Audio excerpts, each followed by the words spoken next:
बिस्मिल्लाहिर्रहमानिर्रहीम स्टूडेंट करेंगे chapter 3 from winter to world history class 8 और टॉपिक था इसका बेसमेंट। चैप्टर है ये द वर्ल्ड एट वॉर और हम जो वॉर पढ़ने जा रहे हैं वो वर्ल्ड वॉर 1 के बाद के सारे जो सर्कमस्टांसेस थे या जो वो इंसिडेंट्स थे वो और जो मुल्कों ने इस वॉर के बाद हिटलर को ज़रा ठंडा करने की कोशिश की कि भाई बस कर जाओ, बहुत खूनरेज़ी हो गई, उसके बारे में हम इसमें पढ़ेंगे। After World War I, countries such as Britain and France hoped to maintain international peace through appeasement. अब appeasement क्या थे, कैसा मुआहदा कह सकते हैं, कैसी कोशिश कह सकते हैं जिससे वो हिटलर को थोड़ा सा कंफर्ट करने की कोशिश करते, काम डाउन करने की कोशिश करते, क्योंकि हिटलर एक बहुत बड़ी फ़ौज के साथ इस दुनिया पे उभरा था और धड़ाधड़ वो जो है ना कत्लेआम हो रहा था जंग की शक्ल में लोगों का। वैसे अगर देखें तो Hitler is my favourite personality because उसने जितने भी नाज़िका हैं और जितने भी ये नाज़िज़ हैं ना, ये जो जिनोसाइड का नाम देते हैं कि जी हिटलर ने बड़े लोग मारे, तो उसने ठीक मारे, वो सारे यहूदी थे जिनको उसने जो है ना ठिकाने लगाया और वासिल जहन्नुम किया। अगर वो ना करता तो अब तक तो शायद पाकिस्तान के ऊपर भी यहूदी हुकूमत कर रहे होते। जितने बंदे उसने यहूदियों के मारे हैं और किसी ने भी नहीं मारे। तो चलते हैं, बात ये थी कि ब्रिटेन और फ्रांस अब इस लड़ाई को ठंडा करने के लिए सालसी बनकर आगे उभरा। और लड़ाई शुरू कैसे हुई थी सब जानते हैं, आपने वर्ल्ड वॉर 1 पीछे पढ़ कर आए हैं कि जब सर्बिया ने डायरेक्टली, ऑस्ट्रिया ने जो है ना सर्बिया के ऊपर हमला कर दिया था और उसने डिक्लेयर कर दी थी वॉर 1914 के अंदर कि भी हम तुम पर हमला करेंगे। और फिर ये वॉर सिर्फ सर्बिया तक महदूद नहीं रही थी, ये बड़ी दूर दूर तक यूरोप में फैली, अफ्रीका में फैली, एशिया के कुछ इलाकों तक आ गई। इसके अलावा ओटोमैन की तरफ गई ये तुर्की की साइड पर। तो बहुत बड़ी जंग थी ये भी जो वर्ल्ड वॉर 1 थी, और ये कंट्री टू कंट्री फैलती गई। लेकिन अब इस अपीजमेंट का या इस हिटलर को ठंडा करने वाले सीन का क्या बना कि they try to make Hitler happy rather than resisting और responding to his military buildup.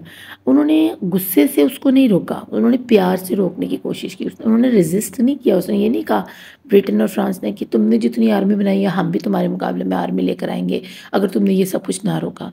नहीं, उन्होंने उसको बातचीत के ज़रिए हल करने का मतलब कोशिश की कि वो बातों के ज़रिए या अपने एक्शंस के ज़रिए वो जो मिलिट्री बिल्डअप कर रहा है अपनी मज़ीद उसको रोकने की कोशिश करने की, यार बस करो, अब इससे ज़्यादा लड़ाई मत आगे लेकर जाओ।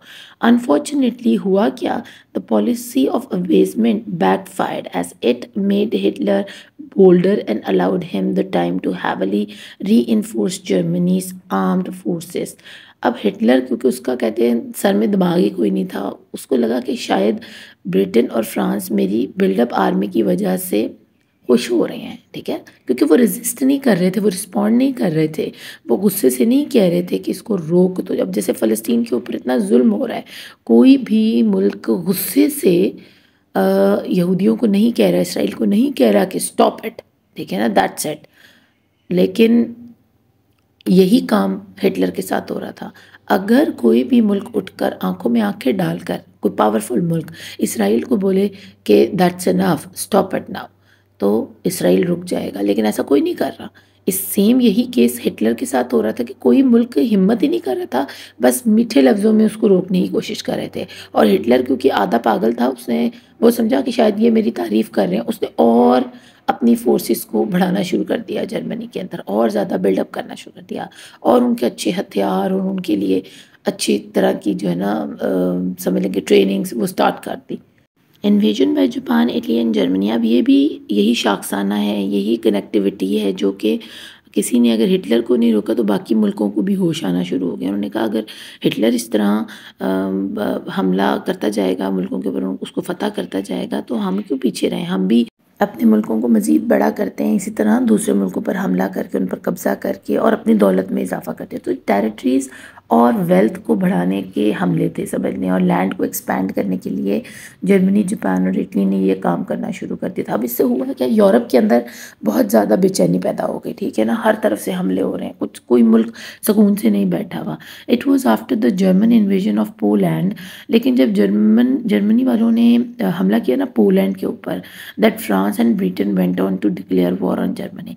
तो जर्मनी के ख़िलाफ़ फ्रांस और ब्रिटेन ने भी जंग का ऐलान कर दिया। उन्होंने कहा अभी पोलैंड के ऊपर आप किस हिसाब से आ गए हो, हम पे तुम लोगों ने किस किस्म की जंग शुरू कर दी है, अब हम भी तुम्हारे साथ जंग करेंगे। यानी ये समझ लें कि ये वो जंगल की आग है जो लगती चली जा रही है, कोई इसको बुझा नहीं रहा और सब इसकी लपेट में आ रहे हैं।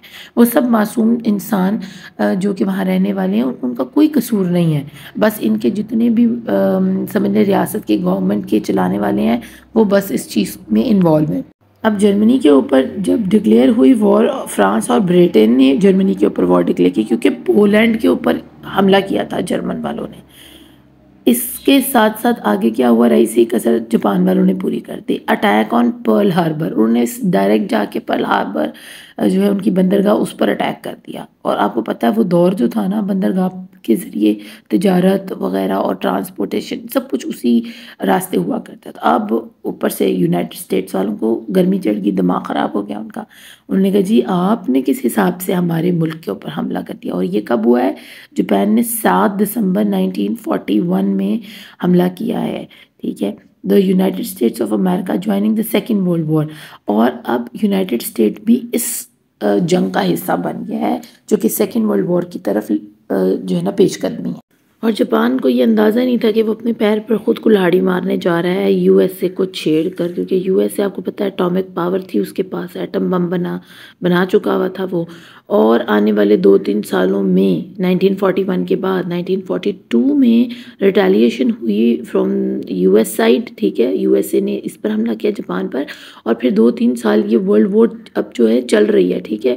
और वर्ल्ड वॉर 2 का जब स्टार्ट हुआ है ना, तो फिर 1945 में इसने हिरोशिमा और नागासाकी के ऊपर जापान में बम फेंकने शुरू कर दिए हैं। जो सबको पता है कि एटम बम इसने गिराए थे नागासाकी और हिरोशिमा में, ये मेन सिटीज़ थी जापान की, और वहाँ तबाही मच गई थी।